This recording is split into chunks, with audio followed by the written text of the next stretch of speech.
Hi students, welcome back. I'm Arijit sir in my channel Arijit Ghosh Chemistry Online, and today in ICC Chemistry suggested part we are going to discuss from the chapter sulfur dioxide and its important some of the important question answers. Now, students, first we are going to discuss today. You can see they give the balanced equations for the action of sulfur dioxide on chlorine water and lime water. That is two reactions that will be okay. So the first chlorine water, actually you can see the answer is like this. For A,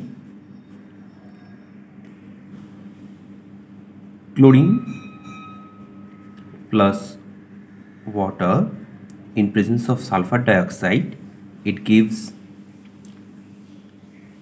sulfuric acid and HCl. Okay, so when sulfur dioxide in presence of chlorine water, it produces sulfuric acid and HCl. So let me balance the equation. First 2 over here and 2 over here in HCl. So this is the reaction. Now second question, students, in lime water for B. So lime water is actually calcium hydroxide. So calcium hydroxide in presence of sulfur dioxide.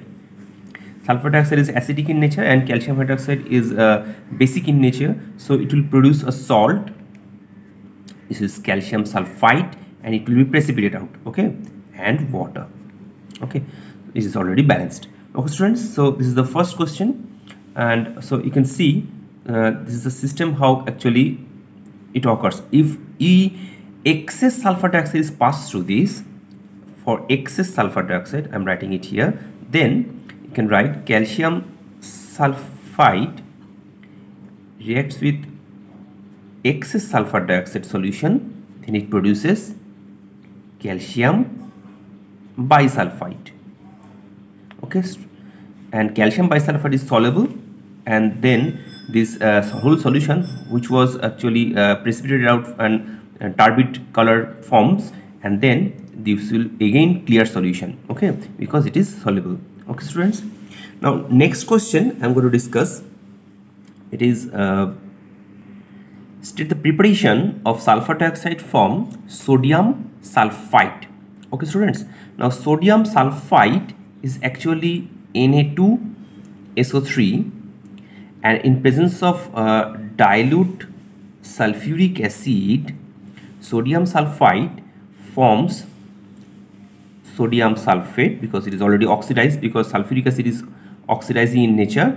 Sodium sulfate, water, and sulfur dioxide as gas.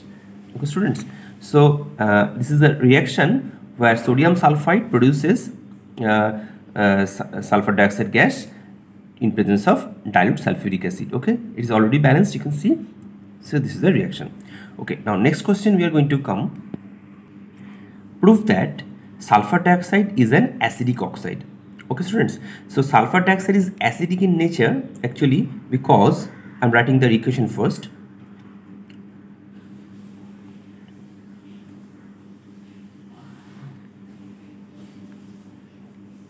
You can see in presence of sodium hydroxide, sulfur dioxide produces sodium sulfite and water. Okay, now actually sulfur dioxide is acidic in nature and it turns the moist blue litmus paper red, we all know. Okay, this is the first reaction, and in aqueous solution in a dibasic acid, actually it produces you can see in presence of sodium hydroxide, it produces a salt. And since sulfur dioxide is a acidic oxide, it produces salt with the basic or bases or alkalis. Okay, so alkalis, actually this one is alkali. In presence of alkali, sulfur dioxide is producing a salt, so it is acidic in nature. Okay, and next question I'm going to show you. This is very important questions. These two are, remember it. Okay, students, these two are very important questions. I'm going to discuss it now. See, give the reaction. What happens when sulfur dioxide gas is passed through? Number one, acidified KMnO4 solution, and number two, acidified K2Cr2 solution. Okay, students, I'm giving you the reactions first. Now, acidified KMnO4, when it is passed through, See, I'm writing the equation first. KMnO4 plus sulfur dioxide in presence of water acidified,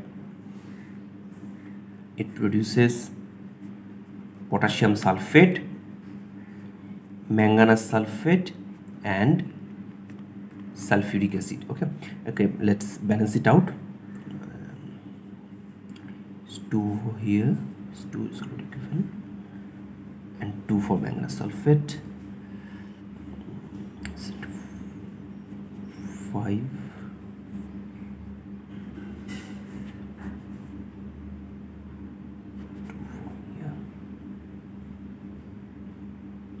okay, it is balanced. Now you can see actually what happens over here when sulfur dioxide gas is passed through the acidified potassium permanganate solution.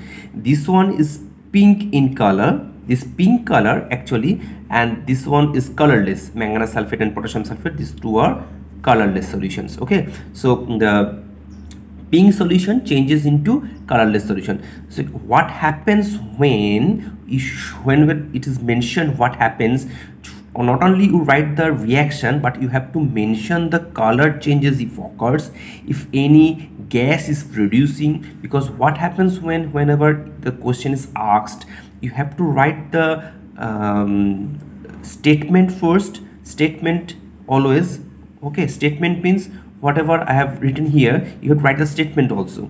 Okay, and the reaction, and if there is any color changes occurs, you have to write also it. So statement is whenever potassium permanganate reacts with sulfur dioxide, acidified sulfur dioxide, and in presence of water, it produces potassium sulfate, manganese sulfate and sulfuric acid. This is our statement. This is the reaction. Already I am showing it to you. Okay, and then mention the change in color. Okay students, now for the next question, acidified K2Cr2O7. okay, I am writing the equation first. K2Cr2O7 in presence of sulfuric acid and sulfur dioxide, it produces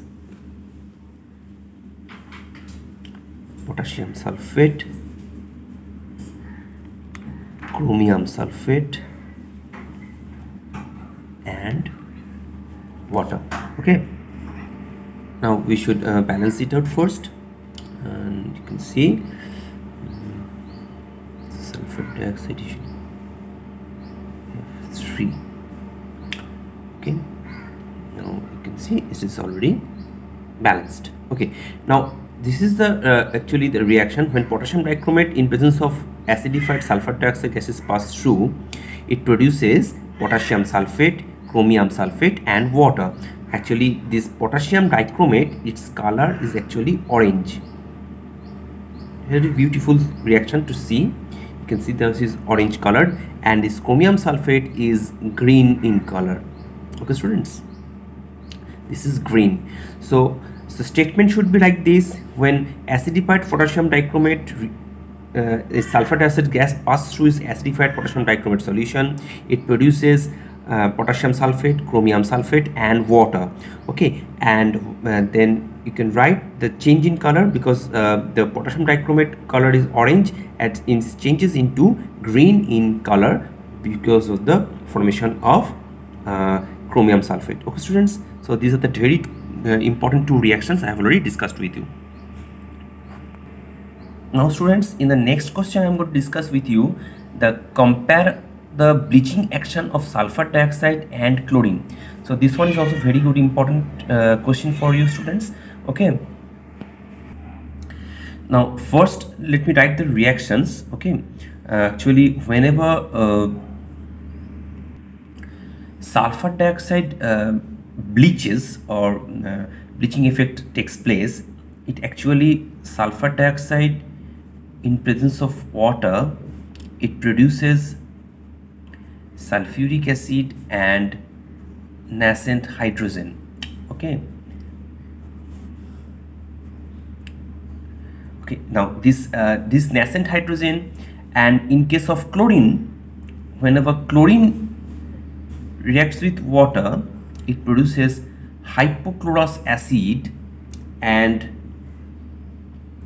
HCl, and this hypochlorous acid actually breaks into nascent oxygen and HCl again. Okay, now the basic difference is, you can see the coloring material in presence of hydrogen. This is our coloring material in presence of nascent hydrogen discolored, okay, or bleached, discolored or bleached. This bleaching action actually in presence of sulfur dioxide that occurs, that is temporary.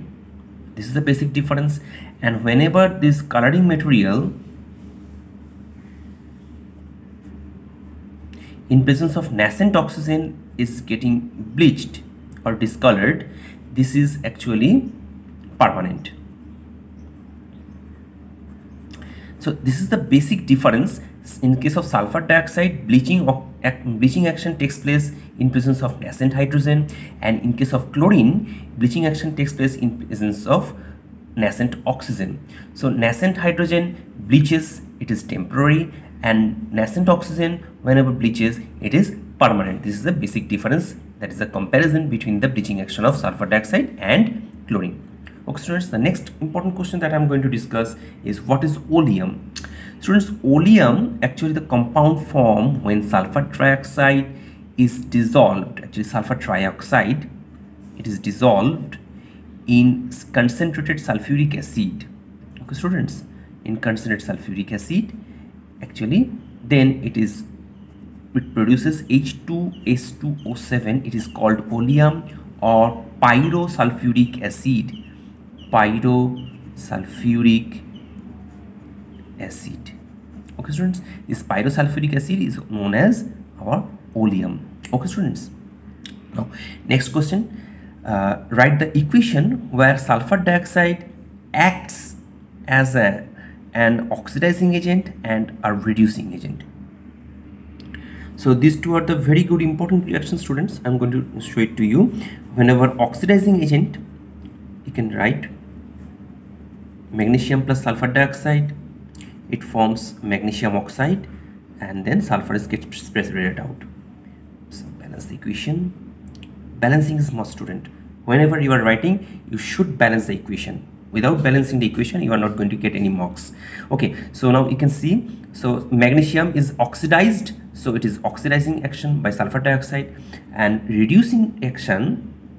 Now students, you can write, so during the reducing action, we need more oxidizing agent than sulfur dioxide, and what it should be? Nitric acid. So nitric acid in presence of sulfur dioxide, it produces sulfuric acid and nitrogen dioxide gas. Okay students, so balance this equation. Okay, so now we can see here in this case sulfur dioxide is getting oxidized, so it is reducing nitric acid to nitrogen dioxide gas. Okay, and sulfur dioxide is getting oxidized to sulfuric acid. Okay students, so these are the very good important reactions. Actually sulfur dioxide acting as oxidizing agent as well as reducing agent. Okay, now students, we are going to complete this question with this to complete and balance the equations. Now, so first question is zinc sulfide plus oxygen. Okay, now balancing, it will produce zinc oxide, zinc sulfide plus oxygen, zinc oxide plus sulfur dioxide, and it is gas, and balancing, we are going to get 2, and then there's 3 over here, and then 2 over here. Okay, now next question is calcium sulfide plus HCl.